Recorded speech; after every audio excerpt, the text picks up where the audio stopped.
In our previous video, we analyzed the done editorial with SWOT analysis. उसी video को आगे लेके चलें तो SWOT एनालिसिस में हमने कहा था कि रीडिंग स्किल्स में जो आपकी स्ट्रेंथ्स हैं वो एक साइड पे हों और जो आपकी वीकनेसेस हैं वो दूसरी साइड पे हों। फ़िलहाल हम उन स्ट्रेंथ्स पे काम नहीं कर रहे, फ़िलहाल हम उन वीकनेसेस पे काम कर रहे हैं।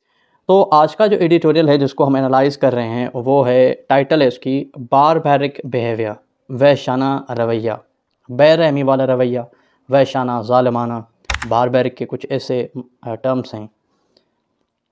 In Pakistan, it is often the case that the state and its functionaries are at the beck and call of the elite, often deploying violence to protect the powerful and punish the common man for his insolence. Pakistan में अक्सर ऐसा होता है कि रियासत और उसके कारकुनान अशराफिया की पशपनाही करते हैं।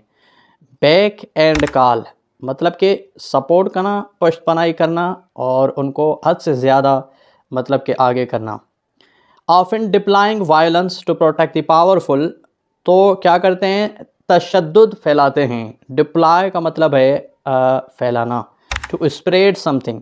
अगर आपकी वोकेबलरी भी वीक है, जो स्वॉट एनालिसिस में हमने कहा था कि जो आपकी वीकनेसेस हैं उनको आप डेली बेसिस पे उन पे आप काम करें। अगर वोकेबलरी आप समझ रहे हैं कि आपको काम करनी है, वैसे तो वोकेबलरी एक बिगिनर हो, एवरेज हो या फिर एडवांस लेवल का हो, वोकेबलरी हर किसी के काम के लिए है और आम आदमी को उसकी गुस्ताखी की सज़ा देते हैं। But some incidents are so brazen that they can not be such as business as usual. लेकिन कुछ वाक़यात इतने ढटाई से होते हैं कि उन्हें मामूल के मुताबिक कारोबार के तौर पर नहीं देखा जा सकता। अब एक और वर्ड आपके लिए नया हो सकता है, brazen. One such case involves the reported police brutality. A father and his teenage son suffered simply because they had attended a protest. ऐसे ही एक मामले में पुलिस की बर्बरियत की इतला दी गई है जिसमें एक बाप और उसके 9 उम्र बेटे को महज इसलिए नुकसान उठाना पड़ा क्योंकि वो एक एहतजाज में शरीक थे। Ahmad Mansoor and his son Musa bin Ahmar had shown up to a recent protest against the KWSP in North Nazimabad, as the utility was allegedly providing a questionable water connection to a nearby private health facility owned by PP leader and former federal minister.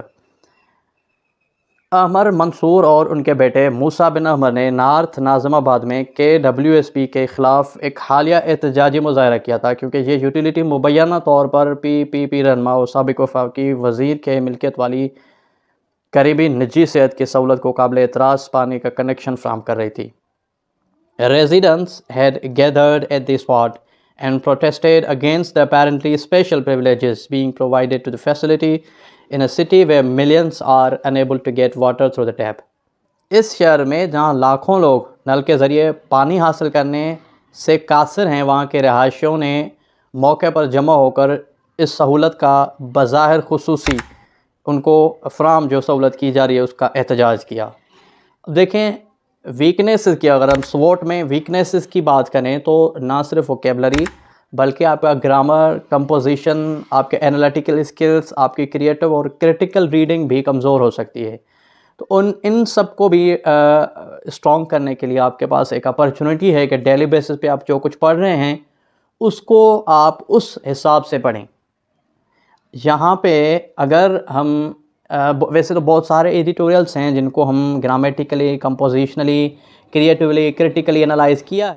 इसी sentence में थोड़ी सी composition देखें और classes देखें तो fate of sentence हमें एक अच्छी लग रही है। One such case involves the reported police brutality, a father and his teenage son suffered simply because they had attended a protest.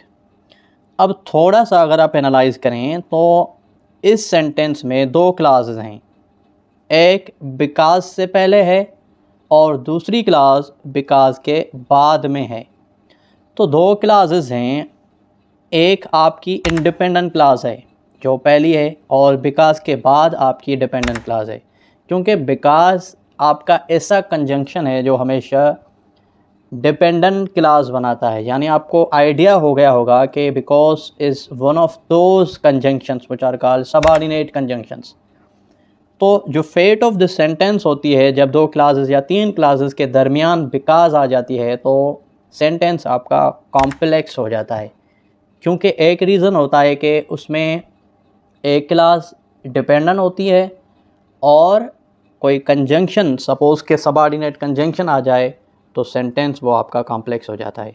तो अलॉन्ग विथ स्वॉट एनालिसिस जब हम ग्रामर और कंपोजिशन की बात करते हैं तो हमें एडिटोरियल में ऐसी बहुत सारी पॉइंट्स हैं जिनको अच्छे से समझना चाहिए, जो कि हमारी वीकनेसेस हो सकती हैं।